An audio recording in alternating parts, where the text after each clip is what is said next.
پروردگار بہروں بر،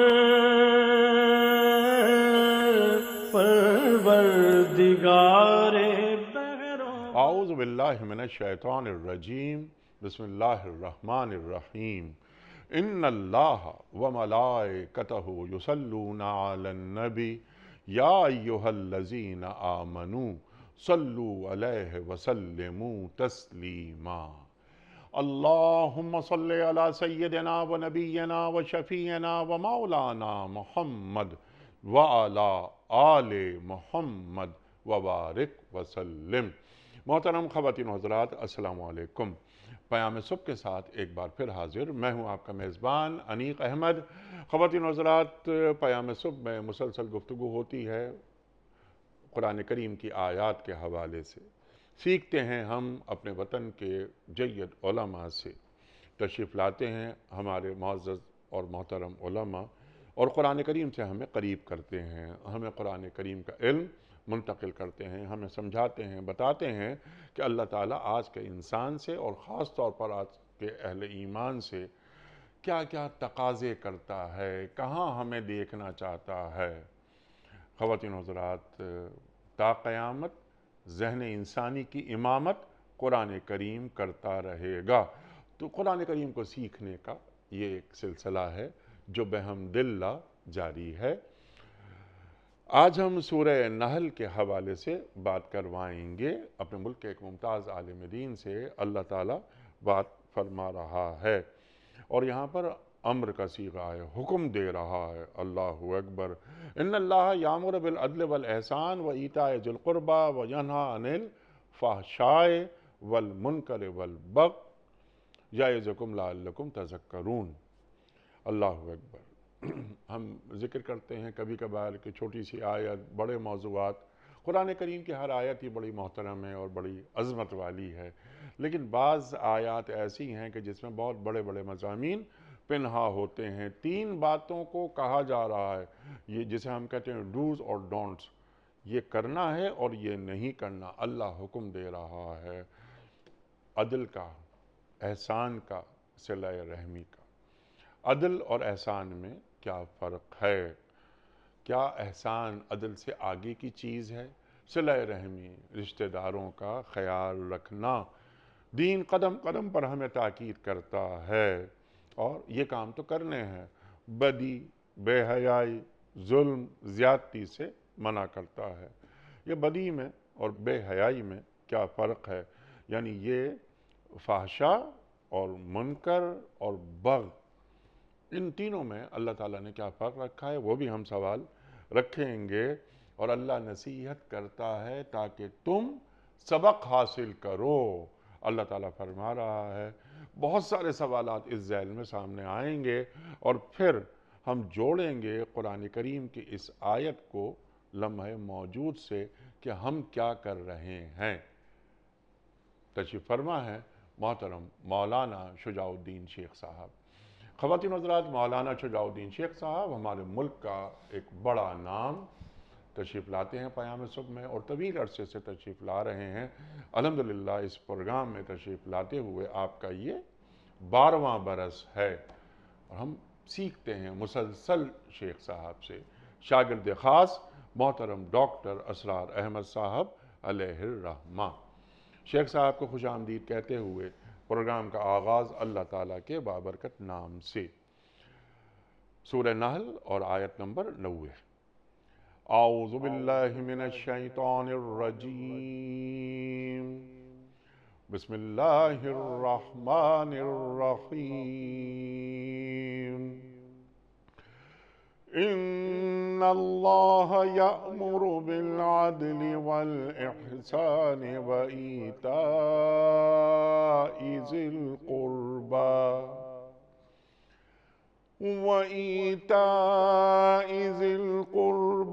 وینہی عن الفحشاء والمنکر والبغی یعظکم لعلکم تذکرون۔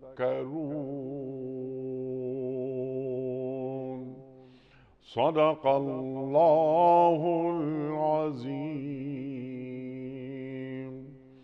اللہ عدل اور احسان اور صلہ رحمی کا حکم دیتا ہے اور بدی اور بے حیائی اور ظلم اور زیادتی سے منع کرتا ہے۔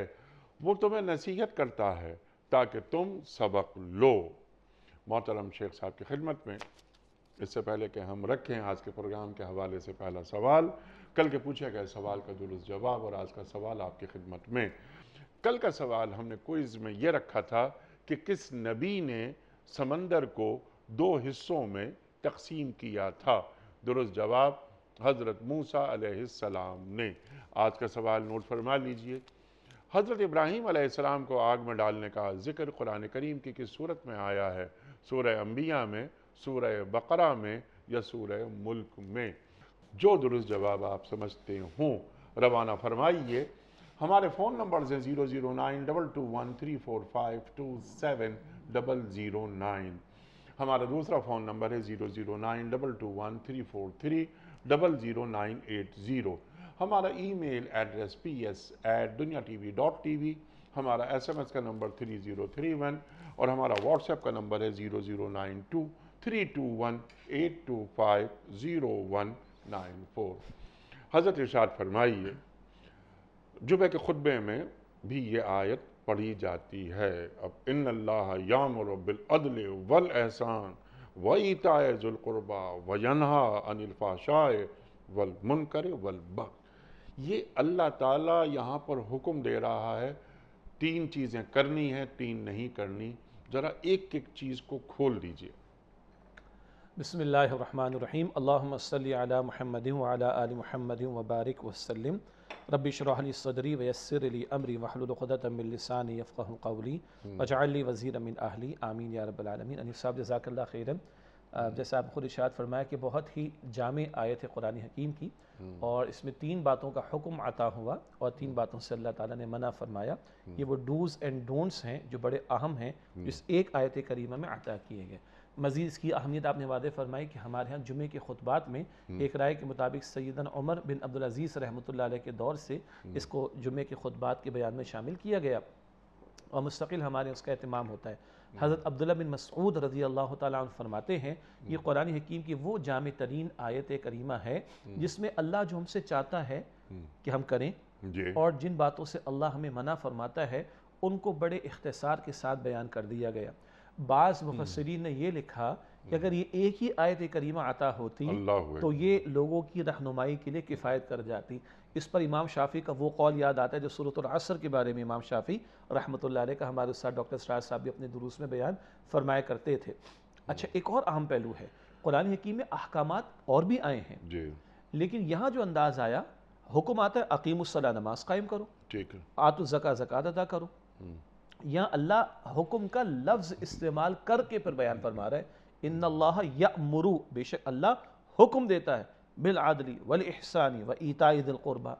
اسی طرح بعض مرتبہ اللہ تعالیٰ کچھ باتوں سے منع فرماتا ہے، لیکن لفظ یہاں پر اختیار کیا وینہا، پھر 3 باتوں کی ممانعت کا ذکر، وینہا عن الفحشاء والمنکر، تو ینہا نہیں سے ہے۔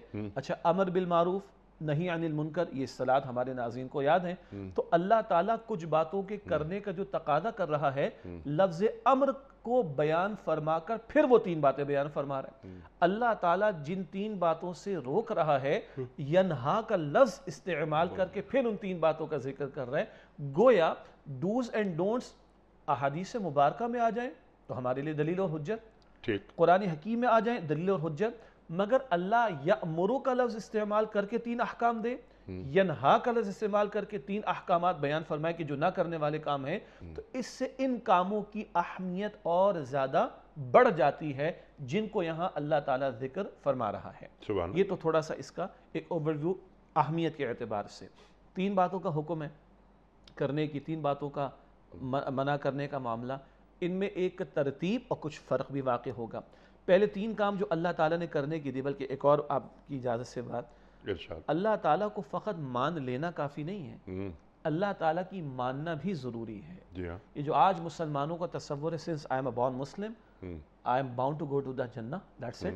کلمہ میں نے پڑھ لیا جنت میری پکی ہو گئی. اللہ ایمان والوں سے مطالبات بھی کرتا ہے, ایمان والوں سے تقاضے بھی کرتا ہے. اور یہ خیال تو یہود کا بھی تھا. جی وہ تو کہتے تھے کہ لن تمسنا النار الا ایاما معدودات, جہنم کی آگ تو ہمیں چھوئے گی نہیں بس چند دن. چلو وہ ہم نے بچڑے کی پوجا پاٹ کر لی تھی, کچھ دن کی سزا مل جائے گی, باقی جنت تو ہماری پکی پکی ہے. آج کچھ اس طرح کے تصورات جو کہ درست نہیں ہیں امت مسلمہ کے افراد میں بھی پائے جاتے ہیں. اور اس کی ایک حد یہ ہے, انیسا معاف کیجئے گا, بعض لوگ کہتے ہیں اچھا چلو پھر سزا بھگت کے جنت میں چلے جائیں گے. احادیث کچھ علم ہے نا کہ اہل ایمان میں سے وہ یا مسلمانوں میں سے وہ جن کے کچھ کرتوت و گناہ ایسے ہوں گے جو ناقابل معافی رہے اور ان کو سزا دی جائے گی اور پھر جہنم سے نکالا جائے گا اور جنت میں داخل کیا جائے گا. تو آج کچھ مسلمان یہ بھی کہتے ہوئے دکھائی دیتے چلو اپنی سزا بھگت کی جنت تو جانا ہی ہے. ہاؤ ڈیئر دے سے دس. ماچس کی تیلی میں انگلی پہ گوارا نہیں کر سکتا, چولہے کی آگ میں ہاتھ ایک سیکنڈ میں گوارا نہیں کر سکتا, اور لوگ نار اللہ الموقدہ, اللہ کی بھڑکائی ہوئی آگ کے بارے میں یہ کہتے ہیں مسلمان ہونے کے باوجود کہ چلو تھوڑی سی بھگت کے جنت میں چلے جائیں گے. یہ اللہ کے غضب کو دعوت دینے والی بات ہے. جہنم اس ناٹ اے جوک. اللہ تعالیٰ نے جو ڈرائے معاذ اللہ یہ جوک نہیں ہے, یہ حق ہے جو اللہ تعالیٰ نے بیان کیا.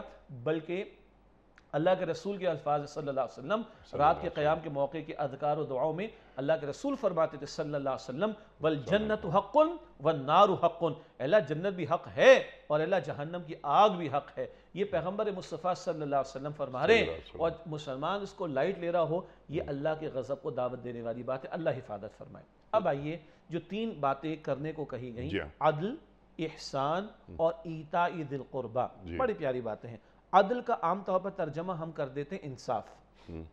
عدل و انصاف یہ ہم معنی کے طور پر ہمارے استعمال ہوتے ہیں, یہ بات درست نہیں ہے. انصاف کا مطلب ہے نصف کر دینا, آدھا آدھا, یا کچھ لوگ اس کو مساوات کے ترجمے کی طرف بھی لے جاتے ہیں. ہر جگہ مساوات نہیں چلتی. عدل بڑا پیارا لفظ ہے. عدل کیا ہے؟ جس کا جو ڈیو رائٹ بنتا ہو, جس کا جو حق بنتا اس کو ملنا چاہیے, اس کو دیا جانا چاہیے.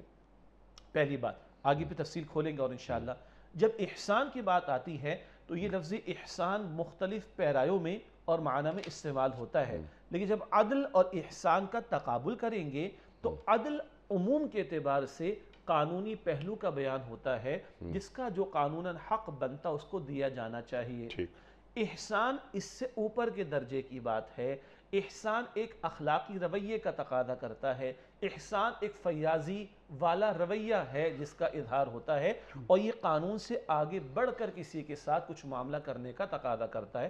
سادہ ایک مثال, ہم نے کسی کے ساتھ ڈیل کی کہ ہمارے گھر میں کام کرے گا, 10,000 روپے مزدوری طے ہو گئی, اس نے کام کر دیا. عدل کا تقاضا کیا؟ اس کو 10,000 روپے دے دیے جائیں. احسان کا تقاضا کیا ہے؟ نہیں, اس سے پسینہ زیادہ بہایا, اس نے محنت اچھی کی, وقت پر اس نے کام بھی کیا, کوئی ڈنڈی اس نے نہیں ماری, تو آپ اس کو 10 سے آگے بڑھ کر 11,000 روپے دے دیتے ہیں. ویسے تو آج کل بڑا مشکل لگتا ہے, اللہ معاف کرے, لیکن اللہ کا دین احسان کا تقاضا کرتا ہے. قانوناً تو تھا اس کو 10,000 دینا, آپ اور اس کو 1,000 روپے زیادہ دیتے, 500 روپے زیادہ دیتے. یہ فیاضی کا رویہ ہے, یہ عمدہ کردار اور اخلاق کا اظہار ہے. یہ ہے تقابل جب عدل اور احسان کا کریں گے. اور یہی خیال اس بندے کا بھی ہے, اس لیبر کا, اس مزدور کا, کہ میں نے 8 گھنٹے کی مزدوری لی ہے, لیکن اگر میں 9 گھنٹے کر لوں تو یہ بھی احسان ہے. ماشاءاللہ ماشاءاللہ. اور یہ 2 طرفہ احسان کی بات ہو جائے گی. ہر بندہ اپنے تئی احسان کا رویہ اختیار کرے. البتہ اس احسان کو آگے اور ہم کھولیں گے, کیوں؟ اس سے وہ احسان وہ بھی ذہن میں آتا ہے کہ جب جبریل امین تشریف لائے ہیں اور 3 سوالات ہوئے ہیں, تو اسلام اور ایمان اور احسان, ان تعبد اللہ کانک تراہ فان لم تکن تراہ فانہ یراک, وہ ہم بعد میں اس کو کھول لیں گے. تو اس ترتیب میں عدل قانونی تقاضا, جس کا جو حق بنے اس کو دیا جائے. گو کہ اس عدل میں بڑے مباحث اور بھی ہیں, وقت ہوا تو آگے ذکر کریں گے انشاءاللہ. جب آپ فرما رہے تھے نا کہ آج اس آیت پر ہم کلام کریں گے, تو مجھے تھوڑا سا اندیشہ ہونے لگا کہ کر بھی سکتے ہیں ہم, سوال پیدا نہیں ہوتا احاطہ کیسے کریں گے, لیکن بہرحال اسی لیے موٹی موٹی بات. اور ایتاء ذی القربہ کیا ہے؟ ایک تو ہے قانونی تقاضا پورا کر دو, ایک نہیں اس سے آگے بڑھ کر پورا کرو. ایتاء ذی القربہ, جس کو آپ نے بجا فرمایا کہ صلہ رحمی ہے, یہ ہے جو اللہ کا دین ایک ایسی معاشرت ہمیں عطا فرمانا چاہتا ہے جہاں جس کا جو بیچارہ پریشان حال ہے, مستحق ہے, اس کو فکر تو ہو کہ میری حاجت پوری ہو, اس سے بڑھ کر اس سے متعلقہ لوگوں کو یہ فکر ہو کہ اس کی حاجت کو پورا کرنا یہ میری اخلاقی دینی ذمہ داری بنتی ہے۔ وہاں تو تھا کہ عدل تھا 10,000 روپے دینا، احسان تھا 11,000 روپے دینا، ایتائے ذی القربہ کیا ہے؟ اس کا حق سمجھ کر آگے بڑھ کر اس کو پہنچانے کی کوشش کرنا۔ یہ جو قرآن پاک میں سورہ بنی اسرائیل کے 2 رکوع ہیں، ہم نے اس کا مطالعہ بھی ماضی میں یقیناً کیا ہے۔ سورہ بنی اسرائیل کا رکوع نمبر 3 اور 4، یہ بڑے پیارے احکامات جو 10 کمانڈمنٹس تورات کے ہیں، یعنی احکامات 10 ان کا قرآنک ورژن ہے۔ وہاں ذکر آتا ہے قرآن حکیم میں وَآتِ ذَا الْقُرْبَى حَقَّهُ، اور رشتہ دار کو اس کا حق ادا کرو۔ سبحان اللہ۔ یعنی اگر تمہیں اللہ نے زیادہ دیا، تمہاری حاجات پوری ہو رہی ہیں اور تمہارے کچھ موجود ہے، ویسے تو ایمان یہ بھی تقاضا کرتا ہے کہ اپنے حصے کا بھی دو، اپنی ضرورت کم کر لو، لیکن چلو تمہارا پورا ہوا تو اس کا حق اخلاقی طور پر تمہارے مال میں رکھ دیا گیا۔ سبحان اس کا امتحان صبر کا ہوگا، تمہارا امتحان شکر کا ہوگا۔ تو اگر تم اس کو دیتے ہو تو احسان نہیں کر رہے ہو، اس کا حق اور اپنا فرض ادا کر رہے ہو۔ یہ احسان اگر اس ترتیب میں ہم بات کریں گے، عدل تھا 10,000 روپے دینا، احسان تھا 11,000 روپے دینا، ایتائے ذی القربہ کیا ہے؟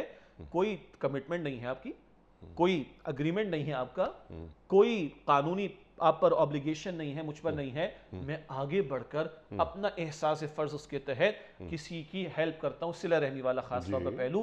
تو قرآن کا اپیلنگ انداز دیکھیں، رشتہ دار کو اس کا حق ادا کر دو۔ یہ کس قدر پیارا لفظ ہے، اس کو مانگنا نہ پڑے، تم آگے بڑھ کر اس کی عزت نفس کا بھی لحاظ رکھو اور اپنا اخلاقی فرض سمجھ کر اس کو ادا کرنے کی کوشش کرو۔ تو ایک تو یہ 3 احکامات اس ترتیب کے اعتبار سے ہمارے ذہن میں رہیں، عدل قانونی تقاضا، احسان اخلاقی تقاضا، اور ایتاء ذی القربہ، اور آگے بڑھ کر اپنے عمدہ کردار کا اظہار کر کے اپنے رشتہ داروں کے ساتھ صلہ رحمی کرنا۔ یہ معاشرت ہمارا دین چاہتا ہے کہ ہمیں عطا ہو۔ اب انشاءاللہ آگے آپ کی ترتیب کے مطابق آگے چلیں گے اور ایک ایک پر تھوڑا کلام کریں گے۔ سبحان اللہ، سبحان اللہ۔ اب ذرا یہاں ہم ایک ایک لفظ کو کھولتے ہیں مزید۔ یہ عدل، کلمہ توحید کی گواہی میں دے رہا ہوں، گواہی دے رہا ہوں تو ایک تو قولی اقرار ہو جاتا ہے اور میں ایمان لاتا ہوں، تو اس میں بھی کیا میں عدل کے تقاضے نبھا رہا ہوں کہ وہ حدیث احسان تک بات پہنچتی ہے؟ تو یہاں عدل کو ذرا کھولیے کہ عدل سے مراد کیا ہے؟ ہاں، جب عدل کو ہم نے اس انداز سے کھولا کہ جس کا جو حق ہے اس کو دیا جائے، ٹھیک، تو انیس صاحب سب سے بڑا حق کس کا ہے؟ اللہ کا۔ بات ختم ہو گئی۔ اب اس کو کھولتے چلے جائیں تو محبتیں بہت ساری ہیں، جائز محبتوں کی ہم بات کر رہے ہیں۔ ماں باپ کا حق ہے ان سے محبت کریں، اولاد کا حق ہے اس سے محبت کریں، بیوی کا حق ہے اس سے محبت کریں، استاد کا حق ہے اس سے محبت کریں، مگر اس محبت میں سب سے بڑھ کر محبت کس سے ہونی چاہیے؟ اللہ سے۔ والذین آمنوا اشد حبا للہ، اور جو ایمان لوگ کی شدید ترین محبت اللہ سبحانہ وتعالیٰ کے لیے ہوا کرتی ہے۔ اچھا، اگر میں ماں باپ کے ساتھ، ماں باپ کا بھی تو حق ہے نا ادا کرنا، بیوی کا بھی حق ادا کرنا، کوئی ادا نہیں کرتا بڑا ہی ظالم شوہر ہے، بڑا ہی ظالم بیٹا ہے۔ اچھا، اور جب میں اللہ کا حق پامال کرتا ہوں، اللہ کی عبادت کے تقاضوں کو فراموش کرتا ہوں، اللہ کی اطاعت کے تقاضوں کو فراموش کرتا ہوں، اللہ کی نعمتوں کی ناشکری کرتا ہوں، اللہ کی نعمتوں کی کفران نعمت کا رویہ اختیار کرتا ہوں، تو مجھ سے بڑا ظالم کون ہوگا؟ ٹھیک، مجھ سے بڑا سرکش کون ہوگا؟ تو عدل کا تقاضا یہ بھی کہ مخلوق کا جو حق بنتا ہے اس کو دیا جائے، اور عدل کا تقاضا یہ بھی کہ جو خالق کا حق بنتا ہے وہ ادا کریں۔ اور خالق میں اگر ایک لفظ میں کہیں تو ہم سے کیا تقاضا کیا؟ ہماری اوقات ہمیں بتا کر وَمَا خَلَقْتُ الْجِنَّ وَالْإِنسَ إِلَّا لِيَعْبُدُونَ، اللہ فرماتا ہے سورہ ذاریات کی آیت نمبر 56 میں کہ میں نے تمام جنات اور انسانوں کو صرف اپنی عبادت کے لیے پیدا کیا، البتہ یہ عبادت 24 گھنٹے مطلوب ہے۔ 12 اس پر ہم نے کلام کیا ہے۔ سبحان اللہ، سبحان اللہ۔ اور اگر اس کو اگر ایک یعنی 2 الفاظ میں اسے ادا کیا جائے کہ عدل کا مطلب، جیسے اللہ پہلا حق ہم پر جیسا آپ نے فرمایا اللہ کا ہے، فرائض کی ادائی، بس فرائض کی ادائی کہ اللہ تعالیٰ نے مجھ پر کون کون سے فریضے عائد کیے ہیں، میں اہل ایمان میں سے ہوں، تو مجھے نظر آنا ہے اللہ تعالیٰ کو وہاں پر کہ جہاں اللہ مجھے دیکھنا چاہتا ہے، اور یہ عدل کے تقاضے میں پورے کر رہا ہوں۔ اور آپ نے کیا اچھی بات ہے درمیان میں فرمائی تھی کہ ہم اس کی ضد سے جانچیں بات کو، پرکھیں، تو عدل کا جو مخالف ہے، ضد ہے، وہ ظلم ہے۔ تو ظلم کا مطلب صرف سمپل سی بات ہے کہ کسی چیز کو وہاں رکھنا، ظلم کیا ہے؟ کسی شے کو اس مقام سے ہٹا دینا، کہیں اور رکھ دینا، کہیں اور رکھ دینا، یہ ظلم ہے۔ تو اللہ کا جو مقام ہے کہ کہیں کم ہم نادانستگی میں اس کے مقام سے ہٹا تو نہیں رہے۔ ان الشرک لظلم عظیم. سب سے بڑا ظلم یہ ہے کہ اللہ کے ساتھ کسی کو شریک کیا جائے. وہ یہ بھی کہ مخلوق میں سے کسی کو اٹھا کر خالق کے برابر کر دیا جائے معاذ اللہ، یا خالق کو اس کے مقام بلند سے نیچے لا کر مخلوق کے برابر کر دیا جائے. دونوں صورتوں میں ظلم، اور یہ سب سے بڑا ظلم ہے جو بندہ اللہ کے ساتھ. سبحان اللہ سبحان اللہ. شیخ صاحب، ہم میں سے کوئی بھی بتوں کو سجدہ نہیں کر سکتا. یعنی شرک کی شکلیں ہیں نا بہت ساری، تو ہم میں سے کوئی بھی یعنی جو لا الہ الا اللہ محمد رسول اللہ پڑھ رہا ہے، وہ ممکن ہی نہیں کہ وہ کسی بت کے آگے سجدہ کر لے. لیکن کچھ ایک شرک خفی بھی ہوتے ہیں، تو اس کی شکلیں کیا ہیں؟ جی، بت صرف مٹی کے نہیں ہوتے ہیں صاحب. کبھی مال کا بت بنایا جاتا ہے، کبھی شہرت کا بت بنایا جاتا ہے، کبھی اقتدار کا بت بنایا جاتا ہے، کبھی فیم کا بت بنایا جاتا ہے، کبھی معاشرے کے اندر میری سے ہو میرا بت بنایا جاتا ہے. اور اس کی خاطر اللہ کے رسول کے یعنی یہ جملے بعض مرتبہ لوگوں کو کھلتے ہیں کہ کتنی سخت بات کر رہے ہیں. ارے ہم تھوڑی کر رہے ہیں. محمد مصطفیٰ کے الفاظ صلی اللہ علیہ وسلم، بخاری شریف کی حدیث، تعیس عبد الدینار و عبد الدرہم. عبد غلام کو کہتے ہیں. تعیس عبد الدینار، ہلاک ہو کے دینار کا بندہ اور درہم کا بندہ. بندہ تو کہتا ہے وہ اپنے آپ کو اللہ کا، مگر مال کی محبت میں دیوانہ ایسا کہ حلال حرام کی تمیز ختم. آپ نے فرائض کا کیا اچھا ذکر فرمایا. فرائض پامال، اللہ کے احکامات توڑے جا رہے ہیں مال کی محبت کی وجہ سے. تو معبود کون ہو گیا؟ یہ مال ہو گیا. اسی طرح شہرت کا بت ہے. شہرت کے حصول کے لیے اللہ کے احکامات کو پامال کیا جاتا ہے. لوگ شریعت کی کھلی خلاف ورزیاں کرتے ہیں. شہرت کسی طرح مجھے مل جائے، فیم کسی طرح مجھے مل جائے، نام میرا کسی طرح اوپر آ جائے، تو یہ شہرت کا بت ہی تو ہے. کرسی مل جائے، اقتدار مل جائے، چاہے کتنے اصولوں کو پامال کرنا پڑے، کتنی اخلاقی گراوٹوں کو اختیار کرنا پڑے، کتنا شریعت کے احکامات کی خلاف ورزی کرنا پڑے، مجھے اقتدار، مجھے کرسی ملنی چاہیے. تو یہ بھی تو بت ہی تو ہے بھائی. یہ بھی تو بت ہیں. براہیمی نظر پیدا مگر مشکل سے ہوتی ہے، ہوس چھپ چھپ کے سینوں میں بنا لیتی ہے تصویریں. بتوں سے تجھ کو امیدیں، خدا سے نو امیدی. مجھے بتا تو صحیح اور کافری کیا ہے.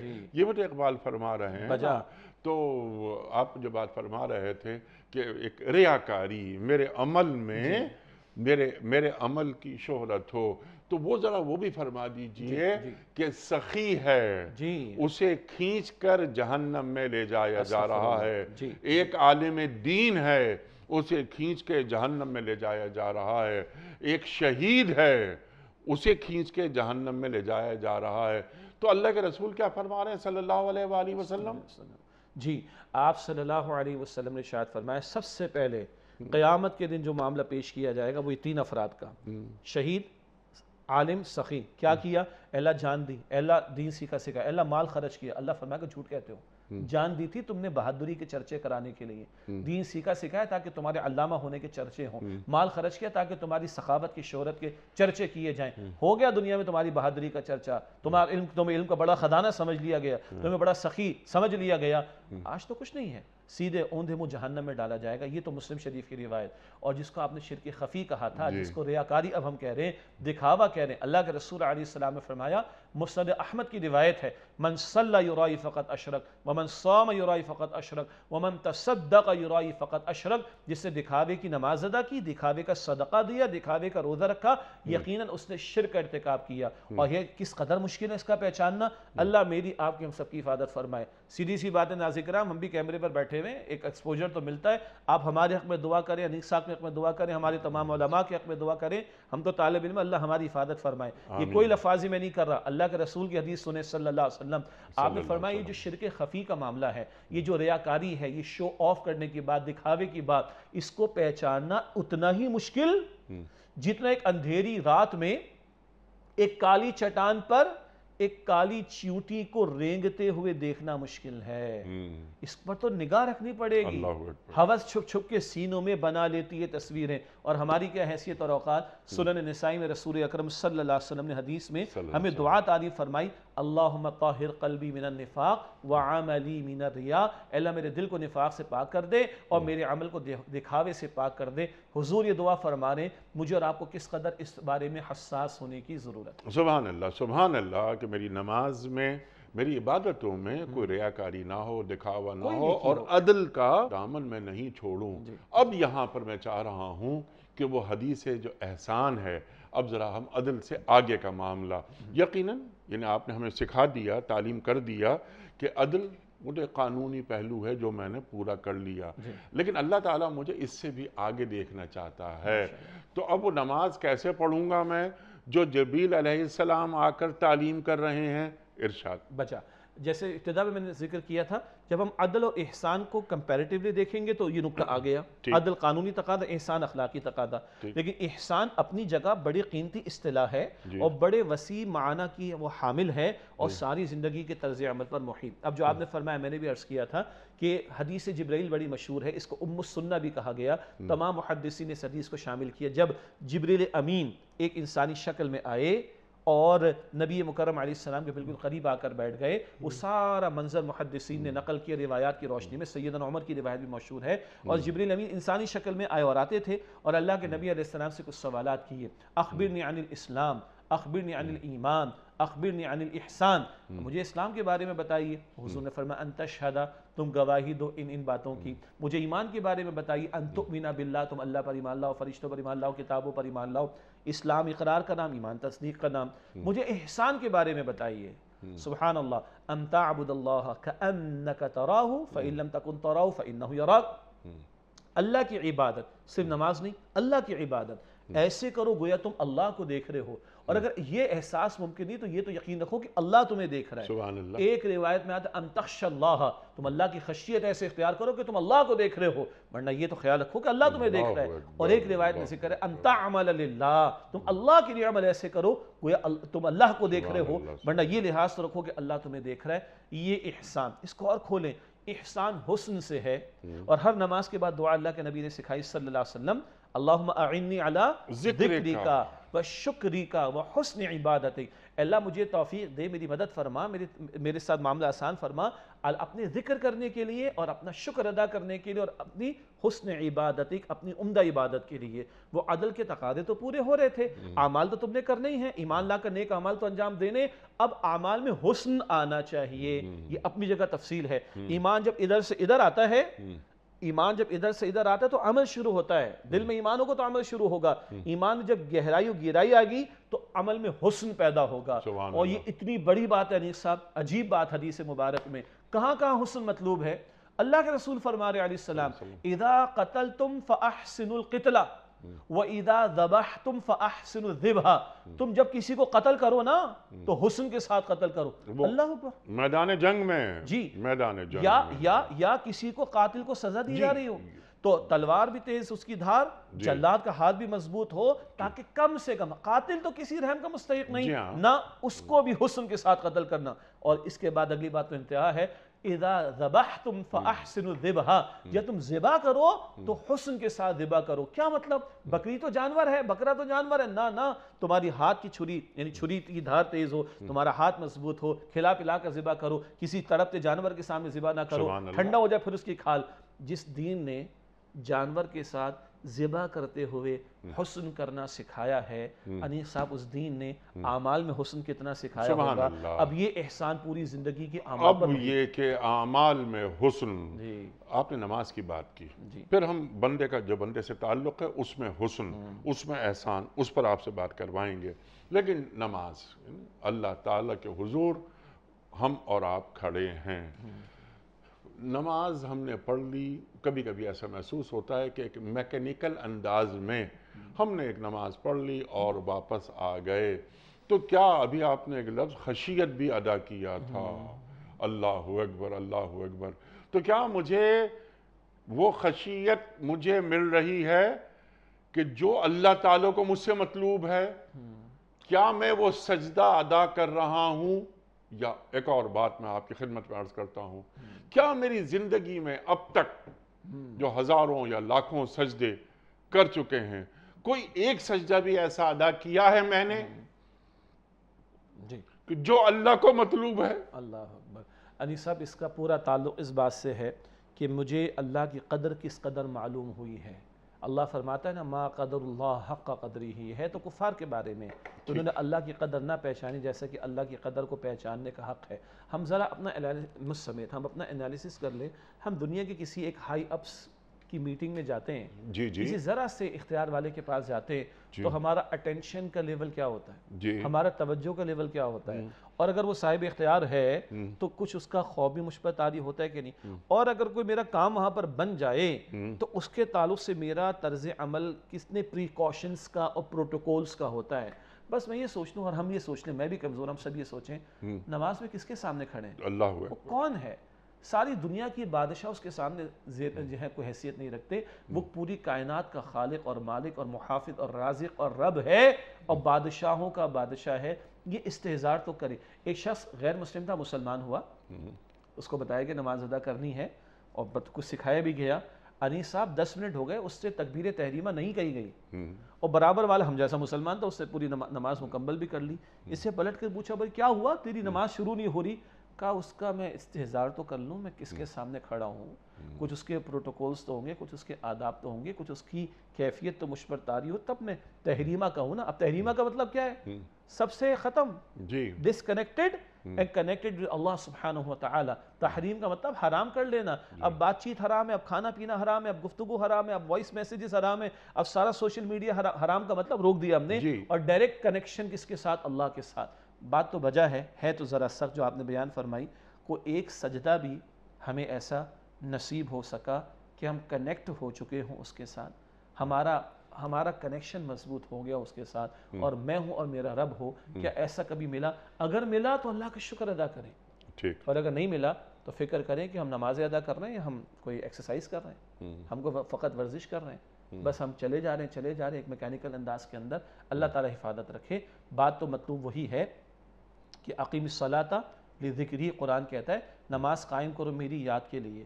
تو کتنی مرتبہ جب میں نماز میں کھڑا ہوتا ہوں تو اللہ ہی مجھے یاد رہتا ہے, یا مجھے کرکٹ کی کوئی وکٹ گرتی ہوئی نظر آتی ہے, یا فٹ بال کے میچ کا کوئی گول اسکور ہوتا ہوا نظر آتا ہے, یا مجھے دکان کے وہ جو ہے وہ سارے حساب کتاب نظر آتے ہیں, یا مجھے فلاں ای میل کا جواب دینا یاد رہتا ہے, یا مجھے اپنی بیلنس شیٹ کو ٹائی کرنا یاد رہتا ہے, یا فلاں سے مجھے ملاقات کرنی ہے تو اس کا خیال مجھے آتا ہے. کیا میں کبھی واقعتاً ڈسکنیکٹ ہو کر ادھر کنیکٹ ہوا؟ یہ توجہ طلب بات تو ہے, اور یہ وہ حسن مطلوب ہے کہ جو نماز میں ہونا چاہیے, کہ میں ہوں اور میرا رب ہو, اور راز و نیاز کی ڈائریکٹلی باتیں ہو رہی ہوں. اللہ یہ کیفیت کہ بقیہ سے کٹ کر وَتَبَتَّلْ إِلَيْهِ تَبْتِيلًا ہے تو تہجد کا بیان, لیکن مطلوب کیا ہے؟ ہر ایک سے کٹ کر اسے اللہ کی طرف ہو رہا ہو. انی وجہت وجہی للذی فطر السماوات والارض. اللہ وہ کیفیت ہمیں بھی عطا فرمائے. یہ تو ہوا نماز کا حسن. اور اگر ہم نماز کے حوالے سے ہی کوسچن مارک پر کھڑے ہیں تو ہم نے تو قاتل کی مثال دے دی تھی, ہم نے تو بکری کی مثال دے دی تھی. حسن تو وہاں مطلوب ہے, ماں باپ کے ساتھ رویوں میں بھی مطلوب ہوگا, اور جگہوں پر بھی مطلوب ہوگا. سبحان اللہ. یہ معاملہ نماز کا, یہ اللہ سے تعلق, اللہ کا حق ادا کرنا. لیکن یہ حقوق جو انسانوں کے ہیں, کیا اس میں ہمارے عمل میں حسن پایا جاتا ہے؟ انیس صاحب, حسن تو تب آئے گا جب عمل ہو رہا ہو. میں عرض کرتا ہوں حسن تو تب آئے گا جب عمل ہو رہا ہو. اگر ابھی میں نے ماں باپ کی بات کر دیا, پڑوسیوں کو شامل کر لیں, رشتہ داروں کو شامل کر لیں, کمزوروں کو شامل کر لیں, سبورڈینیٹس کو شامل کر لیں, آج عمل وہ ہو رہا ہے کہ جو ان کے متعلق شریعت کی تعلیم ہے, یا ماں باپ کا دل دکھایا جانا, اولڈ ہاؤسز کے حوالے کرنا, گھروں سے باہر نکال دیا جانا, کمزوروں کا مال ہڑپ کر جانا, پڑوسیوں کو تکلیف پہنچانا, رشتہ داروں سے قطع تعلقی کرنا. حسن تو تب آئے گا جب کوئی عمل ادا ہو رہا ہو. ابھی تو پہلا مسئلہ یہ کہ حق تلفی تو نہ کرو, زیادتی تو نہ کرو, جو ان کا حق بنتا ہے وہ ادا کرنے کی کوشش تو کرو. یہ ہوگا تو آگے اگلا مرحلہ حسن کا آئے گا. ٹھیک ہے, یعنی عدل تو کرو کم از کم, اس کے بعد احسان کے معاملات. اور یہ دیکھیے کہ دین ہمارا کتنا خوبصورت معاشرہ تعمیر کرنا چاہتا ہے کہ میں آپ کے لیے اچھا عمل کر رہا ہوں, عدل کے بعد اگلی منزل, میرا اخلاقی سطح میری بلند ہو گئی, اور یہی آپ سوچ رہے ہیں میرے بارے میں.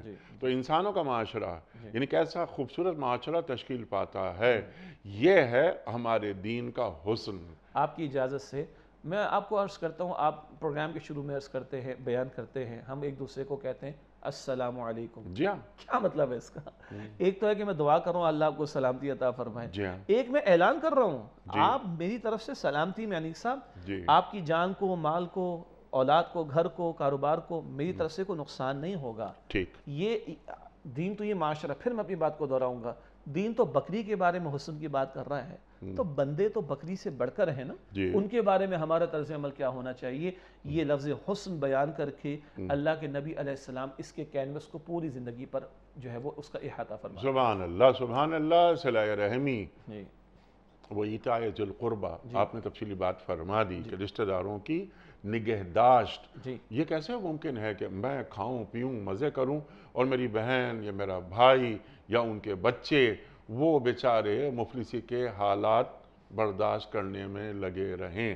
تو وہ ایتاء ذی القربہ تفصیلی بات آپ نے فرما دی۔ ٹھیک ہے، اب ہم اپیلنگ انداز کیا تھا کو تم احسان نہیں کرو گے ان کی مدد کر کے، اپنا حق، ان کا حق اور اپنا فرض ادا کرو گے۔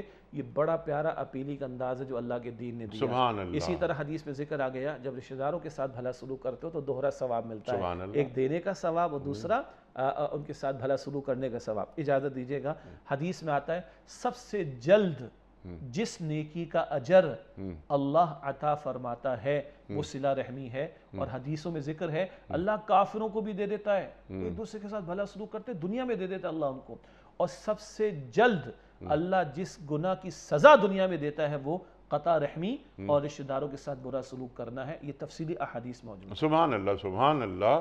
اور جب ہم صلہ رحمی کرتے ہیں یعنی اپنے رشتہ داروں کی خدمت کرتے ہیں جو کہ ان کا حق ہے، وہ آپ نے بات فرما دی، تو ہماری عمر میں اضافہ ہو جاتا ہے اور ہمارے رزق میں اضافہ ہو جاتا ہے، کیونکہ یہ رشتہ دار پھر ہمارے لیے دعا کرتے ہیں۔ اللہ اکبر۔ ایک حدیث ہم نے کئی مرتبہ پیش کی، هل تنصرون وترزقون الا بضعفائکم، تمہیں رزق دیا جاتا ہے، تمہاری نصرت کی جاتی ہے، مدد کی جاتی ہے تمہارے کمزوروں کی وجہ سے، اور کمزور کے جب ہاتھ اٹھیں گے تو وہ اللہ کی عرش تک بات پہنچتی ہے اور اللہ رحمت بندوں پر نازل فرماتے۔ تو عمر میں اضافہ، رزق میں اضافہ بذریعہ حسن سلوک اپنے رشتہ داروں کے ساتھ، اور اضافے سے ایک مراد برکت کا عطا۔ سبحان اللہ، سبحان اللہ۔ وَيَنْهَا عَنِ الْفَحْشَاءِ وَالْمُنْكَرِ وَالْبَغْيِ۔ اب یہاں پر فحشاء کسے کہتے ہیں، منکر کسے کہتے ہیں، بغی کسے کہتے ہیں؟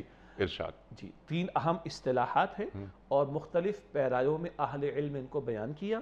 میں ایک ترتیب سے تین باتیں پہلے بنیادی پھر ان کو کھولیں گے انشاءاللہ تعالی۔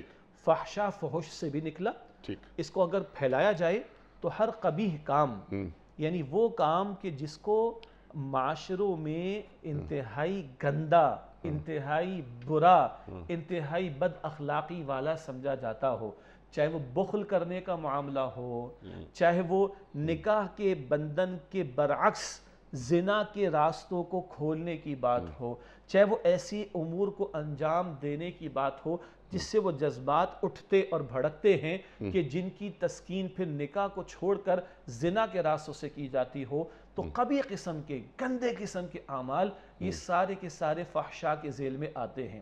ایک اس کو بیان کیا جاتا ہے جو حیا اللہ کو اور اللہ کے رسول علیہ السلام کو بندوں میں مطلوب ہے۔ وہ حیا کیا ہے؟ ایک فطری رکاوٹ جو بندے کو گناہ سے روکتی ہے۔ جب یہ رکاوٹ ہٹتی ہے تو بندہ پھر ان قبیح قسم کے اعمال کی طرف جاتا ہے۔ اس کو پہلو کو بھی فحشاء کے ذیل میں بیان کیا گیا ہے۔ منکر جس کا انکار کیا جائے، کیا مطلب؟ فطرت انسانی میں نیکی اور بدی کا بنیادی شعور بلٹن ہے، فَأَلْهَمَهَا فُجُورَهَا وَتَقْوَاهَا۔ فطرت انسانی میں نیکی اور بدی کا بنیادی شعور موجود ہے۔ منکر وہ کام بھی ہیں، منکر وہ کام بھی ہیں کہ جن کو ہماری فطرت پسند نہیں کرتی۔ جھوٹ ہر کوئی برا سمجھتا ہے اس کو، یہ الگ بات ہے، کافی لوگ بولتے ہیں، لیکن برا کیوں سمجھتے ہیں؟ جب میرے ساتھ کوئی جھوٹ بولتا ہے اور مجھے پتا چل جائے کہ جھوٹ بول کر میرا نقصان کیا گیا، اندر سے آتا ہے کہ اس نے غلط کیا، میری فطرت اس کا انکار کرتی ہے۔ جھوٹ کی بات ہو جائے گی، وعدہ خلافی کی بات ہو جائے گی، خیانت کی بات ہو جائے گی، کسی کی ساتھ دست درازی کی بات، میری فطرت میں جو نیکی بدی کا بنیادی شعور ہے وہ فطرت جن باتوں کو پسند نہیں کرتی ان کو بھی منکر میں شامل کیا گیا۔ البتہ ایک بات یہ واضح رہے کہ منکرات کی تفصیل اور حتمی تفصیل عقل انسانی نہیں بتاتی، وہ وحی کا ذریعہ اور وحی کی تعلیم آ کر بتاتی۔ کچھ فطرت میں بلٹن ہے مگر منکرات کی تفصیل اور حتمی تفصیل وہ پیغمبر کی وحی کے ذریعے معلوم ہوگی۔ بغ کسے کہتے؟ اس کا ترجمہ کیا جاتا ہے زیادتی کرنے سے، اس کا ترجمہ کیا جاتا ہے حق تلفی کرنے سے، اور یہ زیادتی یا حق تلفی کا معاملہ خالق کے حقوق میں بھی ہو سکتا ہے اور یہ بندوں کے حقوق میں بھی ہو سکتا ہے۔ تو بغ کیا ہے؟ زیادتی، حق تلفی، یہ خالق کے حقوق میں بھی حق تلفی کا معاملہ ہو سکتا ہے اور یہ بندوں یا مخلوق کے حقوق میں بھی حق تلفی کا معاملہ ہو سکتا ہے. تو فحشا یہ قبیح قسم کے اعمال جن میں بے حیائی والے پہلو بھی شامل، منکر جنہیں ہماری فطرت ناپسند کرتی ہے اور شریعت کی تعلیم بھی اس سے روکتی ہے، اور بغ کے ذیل میں زیادتی کے معاملات آتے ہیں، حق تلفی کے معاملات آتے ہیں، خواہ وہ خالق کے حقوق کو پامال کیا جا رہا ہو یا مخلوق کے حقوق کو پامال کیا جا رہا ہو. اس تناظر میں دیکھیں تو بتائیے زندگی کا کون سا حصہ بچ جاتا ہے. اس لیے آیت کریمہ بڑی جامع ہے جن میں 3 جمع 3 باتیں بیان کر کے اللہ تعالیٰ گویا کہ ہم سے سارے تقاضے ایک ہی آیت کریمہ میں رکھ رہا ہے. سبحان اللہ سبحان اللہ سبحان اللہ. تو یہ ڈوز اور ڈونٹس، 3 ڈوز 3 ڈونٹس وہ بالکل واضح کر دیا آپ نے تفصیل کے ساتھ.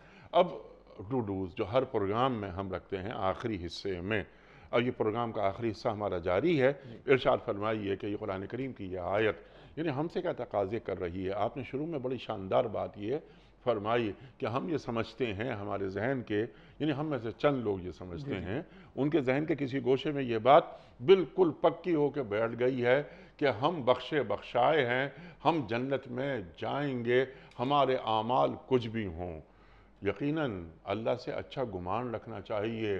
کتبہ علی نفسہ الرحمہ، اللہ نے رحمت کو اپنے اوپر واجب کر لیا ہے. لیکن فَمَنْ يَعْمَلْ مِثْقَالَ ذَرَّةٍ خَيْرًا يَرَهُ وَمَنْ يَعْمَلْ مِثْقَالَ ذَرَّةٍ شَرًّا يَرَهُ. اللہ اکبر اللہ اکبر.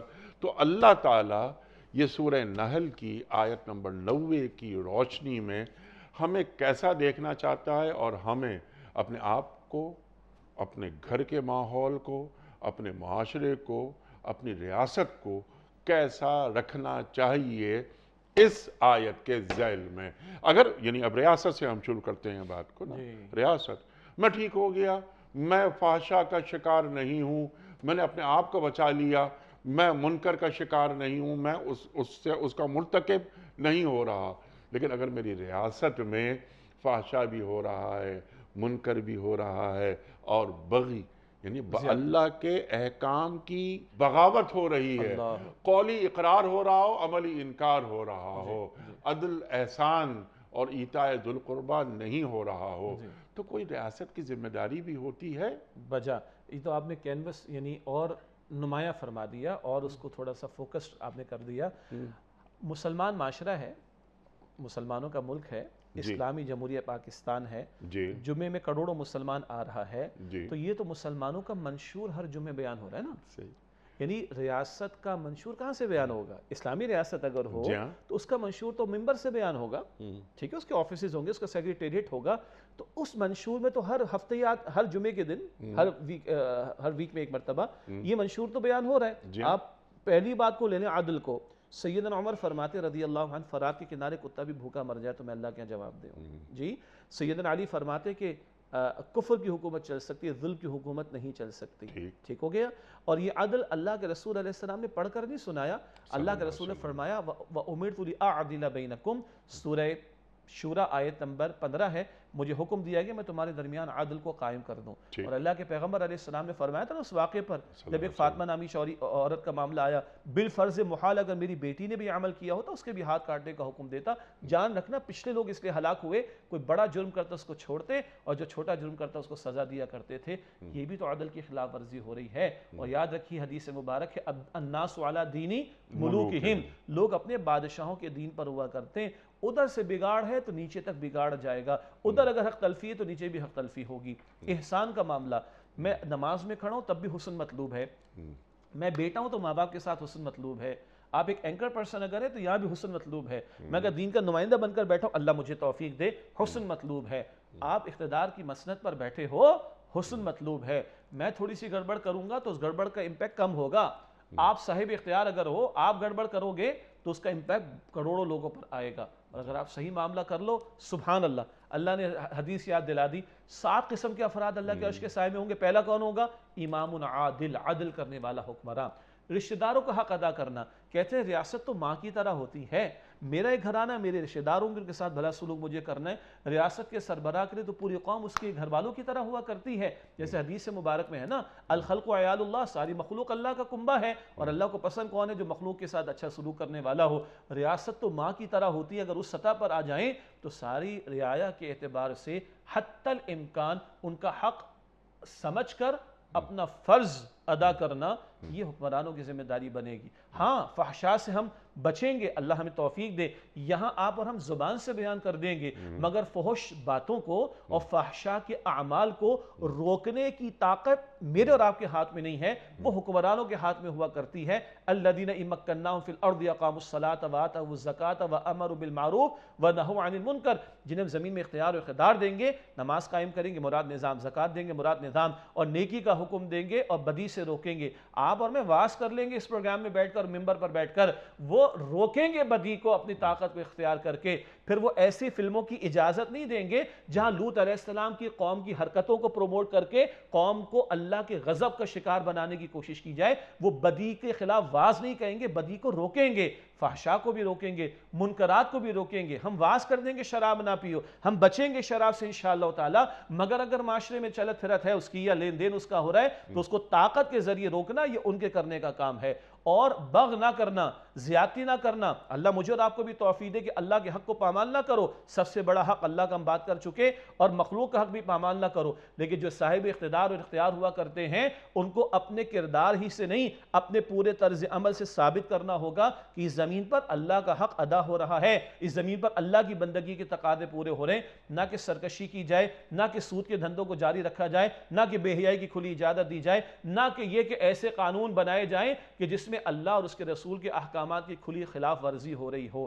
اور اس آیت کے آخر میں اللہ کہتا ہے یعظکم، دیکھو اللہ واز کر رہا ہے تمہیں، لعلکم تذکرون، تاکہ تم دھیان دو. آج کس کس کی بات پر دھیان دیا جا رہا ہے؟ میں ہائی اپس کی بات پر دھیان دے رہا ہوں، میں فلاں اینکرز کی بات پر دھیان دے رہا ہوں، میں فلاں پولیٹیشنز کی باتوں پر دھیان دے رہا ہوں، میں اوورسیز سے آنے والی کالز پر دھیان دے رہا ہوں. اللہ کہہ رہا ہے میری کال پر دھیان دو. اللہ کہتا ہے اتخشونہم فاللہ احق ان تخشوا ان کنتم مؤمنین. تم لوگوں سے ڈرتے ہو، اللہ اس بات کا زیادہ حقدار ہے کہ تم اللہ سے ڈرو اگر تم واقعتاً ایمان والے ہو. اور اگر اللہ کے خوف کو میں ترجیح نہیں دے رہا، مخلوق کے خوف کو ترجیح دے رہا ہوں، تو پھر اپنے ایمان کو ری وزٹ کر لوں ہے یا نہیں ہے. اللہ اکبر، اللہ اکبر. اور حکمران زندگی ایسے گزاریں حکمران کی حیثیت سے کہ نظر آئے کہ یہ امتی صدر ہے اور یہ امتی وزیر اعظم ہے. دنیا کو دیکھنے کا انداز رب یکسر تبدیل ہو جاتا ہے اگر وہ اہل ایمان ہو. تو دین کا ایک ورلڈ ویو ہے نا، تو ہمارے دین کا جو ورلڈ ویو ہے اس سے واقف ہیں ہمارے بڑے.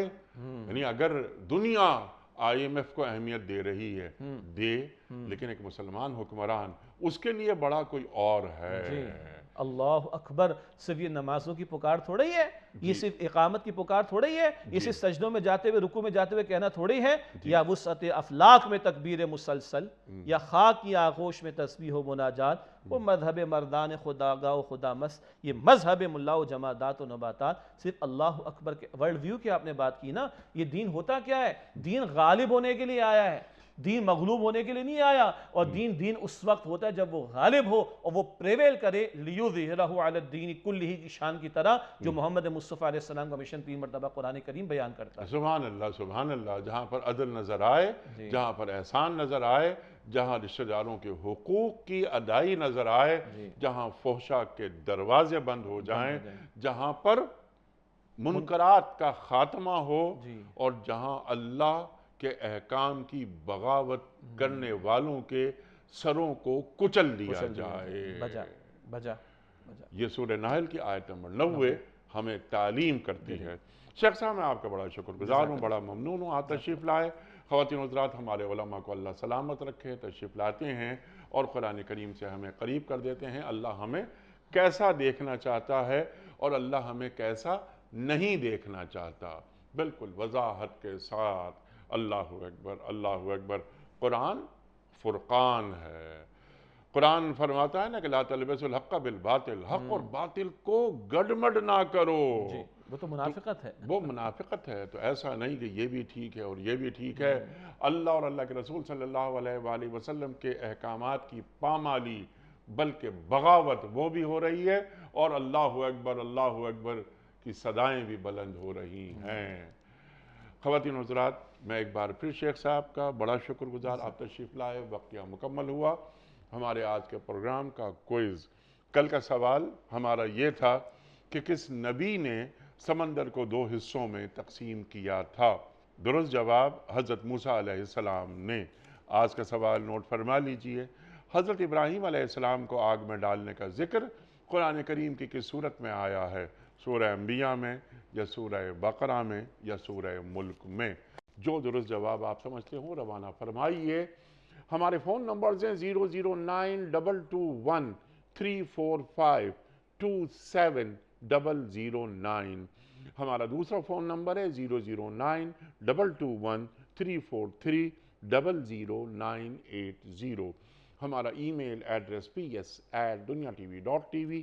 ہمارا SMS کا نمبر 3031، اور ہمارا واٹس ایپ کا نمبر ہے 0092321825019 شیخ صاحب ایک پرچی نکال کر اعلان فرما دیجئے. آج کے ونر کون ہیں؟ احمد محمد صاحب ہیں لاہور سے. احمد محمد صاحب لاہور سے آپ کی خدمت میں دنیا ٹی وی کی جانب سے دینی کتب پر مشتمل گفٹ ہیمپر آپ کے گھر بذریعہ کوریئر روانہ کیا جا رہا ہے. آپ کو بہت بہت مبارک ہو. پیام صبح کا اختتام ہوتا ہے روزانہ ایک قول پر، اور وہ قول ہوتا ہے صاحب نہج البلاغہ امیر المومنین حضرت علی مرتضیٰ کرم اللہ وجہہ کا. آپ فرماتے ہیں کہ معاف کرنے میں جلدی کرنا بلند مرتبہ لوگوں کا اخلاق ہے. اللہ اکبر. معاف کرنے میں جلدی کرنا بلند مرتبہ لوگوں کا اخلاق ہے. سبحان اللہ سبحان اللہ. اپنے میزبان انیق احمد کو کل تک کے لیے اجازت دیجیے. خدا حافظ. پروردگار